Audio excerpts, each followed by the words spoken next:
बहुत ही मज़ेदार हलवा तैयार हो चुका है।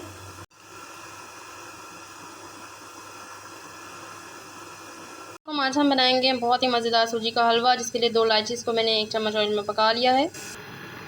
1 कप जितनी सूजी शामिल करेंगे, बहुत अच्छे तरीके से भून लेंगे। 1 चुटकी जितना यहाँ पर हम जो है मीठा रंग शामिल करेंगे। 2 गिलास पानी शामिल करने के बाद यहाँ पर 2 यानी कि बड़े चम्मच जितना चीनी शामिल करेंगे। 10 मिनट तक बहुत अच्छे तरीके से इसको गाढ़ा होने तक पकाएंगे। सूजी का हलवा यहाँ पर तैयार हो चुका है, बहुत ही मज़ेदार। अब जो है हम इसको बाउल में निकालेंगे।